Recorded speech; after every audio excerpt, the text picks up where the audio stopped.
Your half an hour dose of inspiration starts right now. Welcome to this week's edition of Bophelong with me, Puleng Molebatsi. Life behind bars presents a bleak future to many offenders. Some gather courage to rebuild their lives and plan for a future outside of prison. Some just battle to see beyond captivity. Morwesi Theledi's time in prison was an opportunity to reimagine her future and realize her true potential after serving 10 years in prison. Morwesi shares her story to really prove that there is life after prison. My name is Morwesi Theledi. I am an ex-offender. I was sentenced to 10 years on the 3rd of March 2012 and I was released on the 3rd of June 2016. Here is my story. Mark shot, but not stigmatized. Born and raised in Soweto, Morwesi was taught all the ethical values. I was brought up by my both parents and they played a wonderful role teaching me how to do things in a right way. They took me to school. They gave me the best that I think parents could give their child. Laura Theledi, Morwesi's mother, tells us about her upbringing.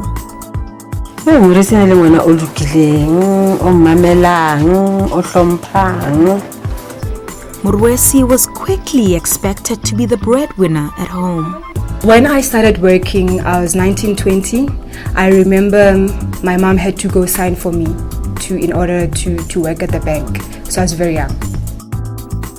No other option was given to her as she had to rescue her family. The reason why I ended up at the bank was because my mom lost her job and I had to play a role of a breadwinner at home, look after my younger brother. Her younger brother Tato looked up to her. Shattered. I felt something died in me because she was the only person that can relate to me. Understand? She was the person that did everything for me. She made sure that I get what I want. I could talk to her, everything. Mrs. Theledi felt comfort from Morwesi working. Oh, yena o nthusitse ha qala sebetsa ho ile bana le different e kgolo ka mollapeng la Theledi. Ke mo ke leng ka bona gore kante go monate ha kana ha ngwana a qala a sebetsa. Ho ile nthusa mo nthong tse ngata. The comfort was short-lived. What led me to committing the crime was the love of money. Thinking back, I remember it was 2008. I was approached by two of my regular customers to defraud the bank. At first I said no. The love of money brought me closer and closer to these guys. They gave me tips, shopping vouchers. These guys used to pay off my debts. The list is endless. When these guys demanded me to transfer 2.7 million rand and 300,000 aside, I refused. The fact that I took their money, I had to pay for it. They started following me. They knew everything about me. These guys once described exactly what my mother was wearing. My last threat was on the 24th of December 2009. They were outside my house looking at my child while he was playing. They gave me a call and said to me if I don't transfer the funds immediately, they were going to kill my child. Losing my child was not an option. I went to the system, transferred 2.7 million rand. Thinking she can reverse her poor decision, Morwesi was in deeper trouble than she thought. After an hour, felt guilty, went back to the system. I stopped the money by increasing it. The reason why I increased the money was because I remember the account that they were transferring the money into had a maximum balance, I think that could be transferred into that account was supposed to be R1 million. And for me to transfer it to 27 million rand, definitely the account was going to be frozen and the bank will be alerted and those guys won't be able to access the money. And after increasing the money to 27 million rand, those guys got furious with me. They sold me out to the cops. In a blink of an eye, everything Morwesi worked for was taken away for the love of money. I got arrested. While detained at Monjo police station, one of the guys walked in dressed like a lawyer. He said to me, if I point any one of them, if I tell the court the truth, they were going to kill my child. Again, losing my child was not an option. I chose to lie. I chose not to point those guys out. By so doing, I got sentenced to 10 years. When she was arrested, she was pregnant and she thought she would be empathized upon. I think I was 4 months pregnant at that time, and believe you me, I thought that was going to work for me, that maybe to get bail or get discharged because I'm pregnant, or they will just feel pity for me. That's what I thought. Her family was shattered, more so her mother. Hai salin. Ke ne ke lahlehetswe ke bonna baka. E ra ke fihla tronkong, ngwana ka nako ngwe nang khutlisa a re mama, khutlela morao ha o so amohele. Ho ne ho le boima hore ke amohele ngwana ka tronkong. O nang go ba Morwesi nako nga re mama tsamaya. Ha o so amohele. Ke mama ke tronkong. Khutlela hae, hobane ke ne ke tjhentjhile le sefahleho. Nkare ke motho ya kulang. Naive and unconscious that she too was a criminal, shame was now upon her. Besides the 2.7 million rand that these guys asked me to do, they were just only asking me to defraud the bank while they were giving me tips. The biggest mistake that I did was to take their tips because they were actually bringing me closer and closer to them.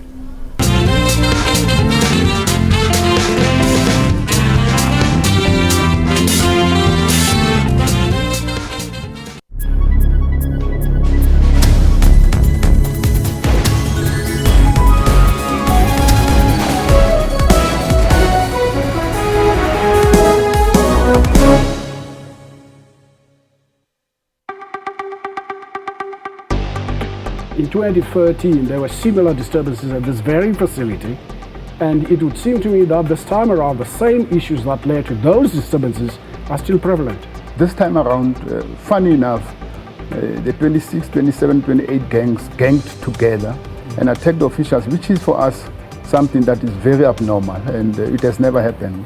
Almost 23 years into our democracy, we are still confronted with a system that is as violent as in the dark days of apartheid. The Department of Correctional Services has transformed from a prison system to a correctional system.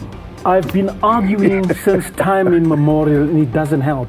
When you argue with facts and you speak truth to power, justice and authority, then you are seen as being arrogant and confrontational. I came here because I've been around the block many times, and Mr. Modise is a seasoned correctional officer. He knows exactly what is going in there. He knows exactly what needs to be done. And he knows for the fact that the Department of Correctional Services can't do it all by themselves.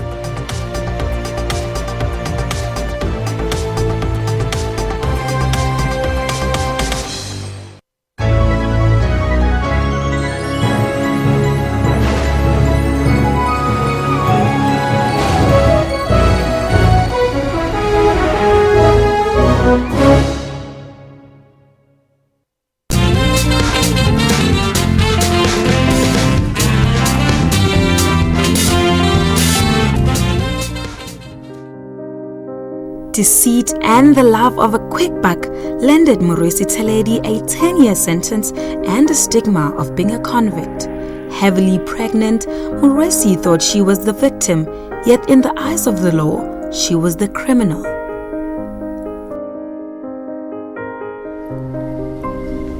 I remember the day I got my sentence. It was the 3rd of March 2012.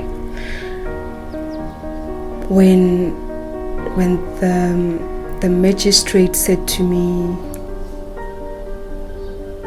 she's going to, with the amount of the crime that I've committed, I should get 18 years. I had to draw myself closer to God and look, I had to surrender. Now everything changed to being gloomy.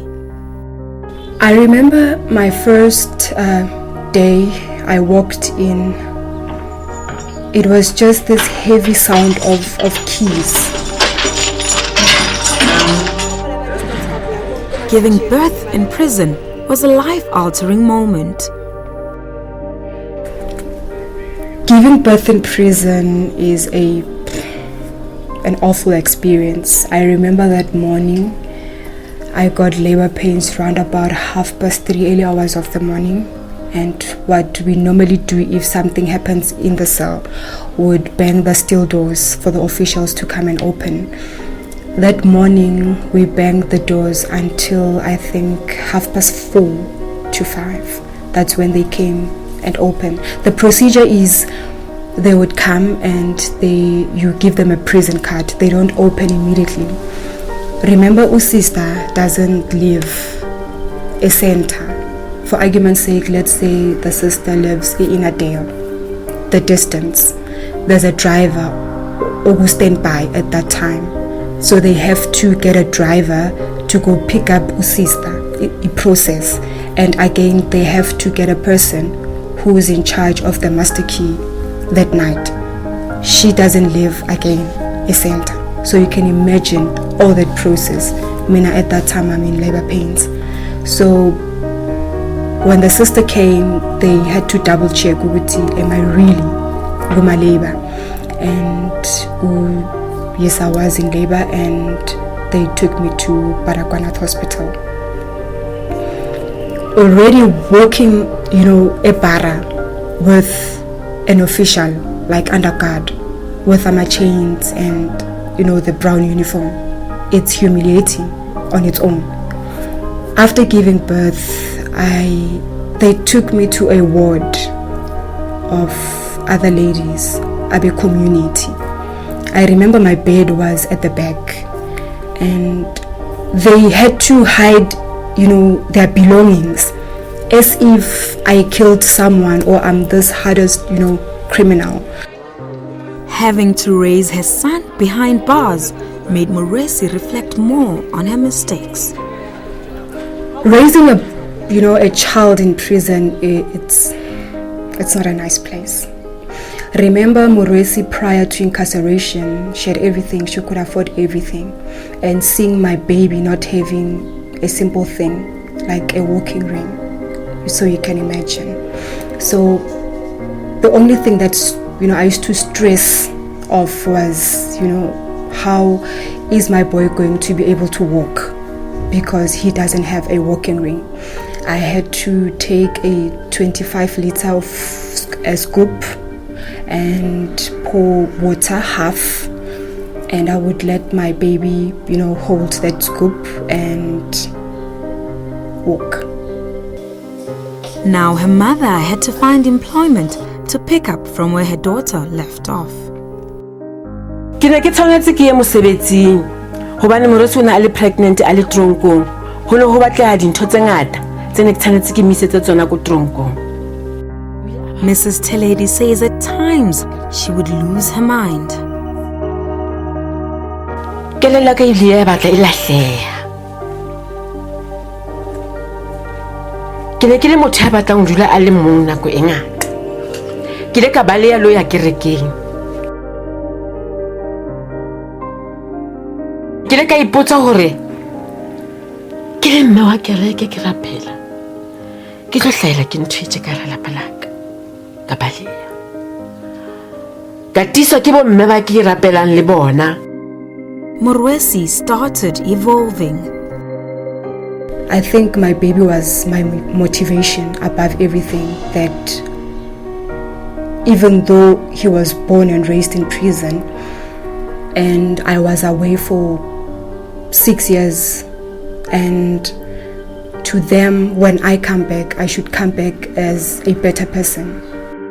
She began a quest of finding herself. I joined the drama group, I joined choir, sports, I did everything. I even tried to be a plumber. Besides lying in court, she's now very remorseful. I regret everything. I regret my first shopping voucher worth of 6,000 Rand. If I could have said no to that voucher, things could have been different for me. And how am I going to tell my 11-year-old that I missed out on his first day of school? How am I going to tell my 6-year-old that he was born and raised behind bars? I did what I did because I had to save lives, but it doesn't justify my wrong choice. Being a prison mother, daughter, and sister pushed Morwesi to an introspection that changed her life. You need to, I would say our icons, they fought for us, and we need to actually take that, embrace that.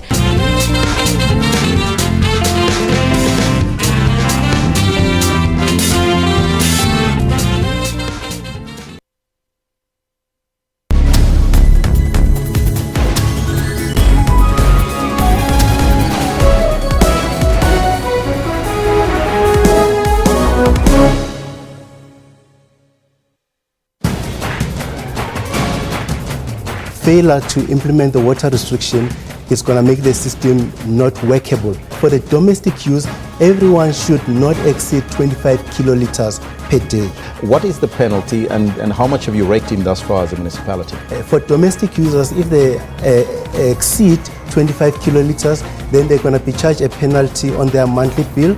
And so far already we've collected 1.7 million. The 200 million Rand state-of-the-art school in Magaliesburg had been vandalized by drug addicts. How bad is it? It's very bad. Into the hostel residents, it was even worse because there the doors, the wardrobes, the beds, the ceiling were broken down. Showers were ripped off, and it couldn't be used by students who are actually using that particular boarding facility.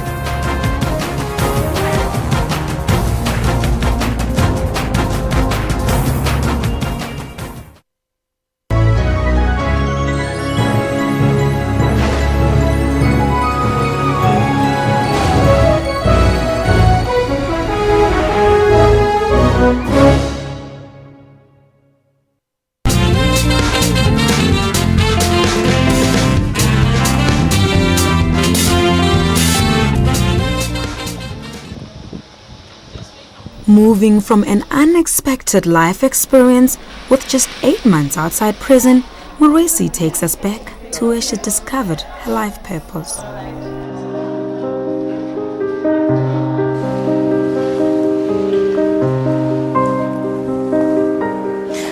This is the place that I miss when I want to connect with God. You can imagine they used to lock me up at 2 o'clock in the afternoon. They'll open up the following morning at 7:30, and plus minus 16, 17 hours locked up. This is the place I had to reflect on the mistakes engizenzile as a person.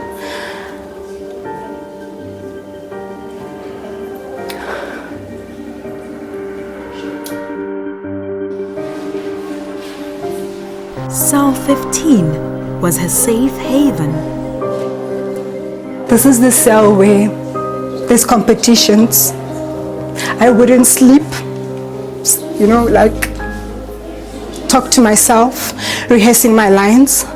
This is the cell where I would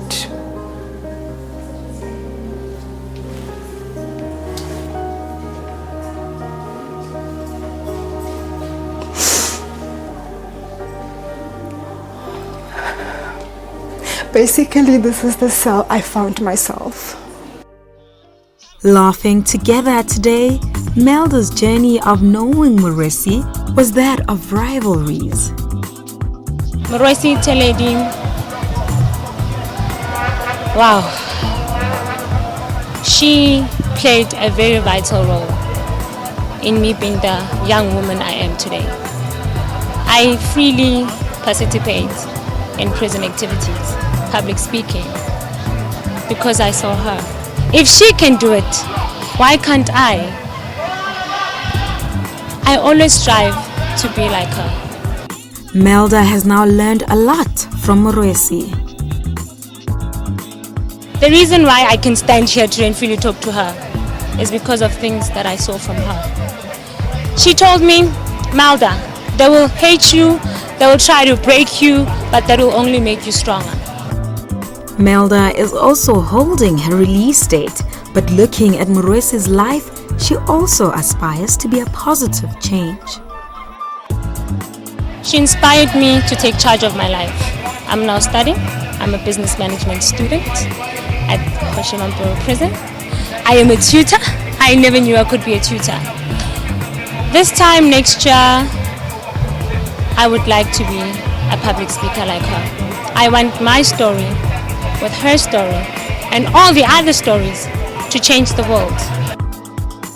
Rosalind Yafta is amazed by the progress Morwesi has made within 8 months of her release. I'm very proud of her, and I think it's not the end that we will hear from her. We'll still see more of her. Being at the forefront in her life, she emotionally expresses her accolades. I remember when Arts and Culture told me that I was nominated to my previous awards, Best Offender, and I was like, has it ever happened? Best Sboshwa. And come to think of it, even our late president, he brought a democracy, but believe you me, he never got that title. And if I'm going to be titled that Best Sboshwa, then let it be. And today, when everybody, titles me, they call me First Lady of Rehabilitation. So you can imagine that how can you do positive things in a dark place? But it happened with me. She also studied while serving her sentence.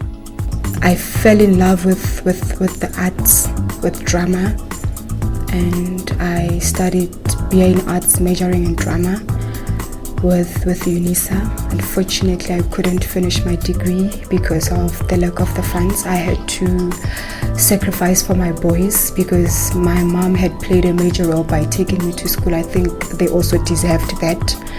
But I'm a graduate with UJ, Business Management course.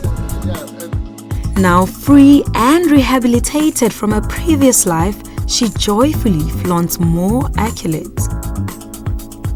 I got a role of leading actress of Shattered Dream. That was the beginning for me. And when the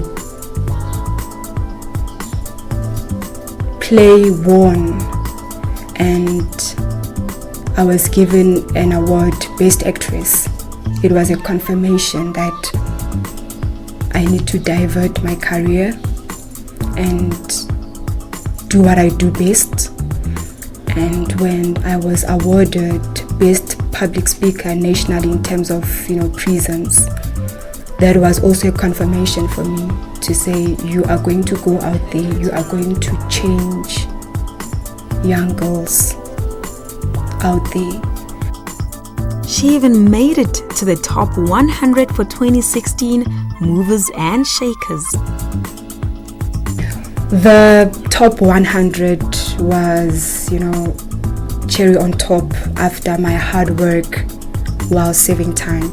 I remember that day I got a call from an official that works for a correctional center to say, you must buy a newspaper. You are in the top 100 in South Africa. Movers and Shakers, top, story makers. In my category, I was number 7. Guess who was number 8? Who?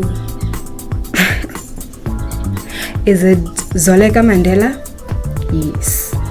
And I had to reflect back to say, if Nishaye Uzoleka, next time I'll be number 1, So it gave me hope, Uguti, after incarceration from prison to top 100 in South Africa. It's possible.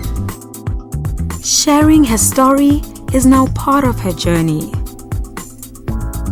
I broke my stigma while I was still in prison. I did a lot of interviews, and when you are saving time, you are given an option to cover your face or not. And most of the time, I think all my interviews, I never covered my face. I wanted the world to see me. I wanted the world to know that you can have everything and lose everything with a blink of an eye.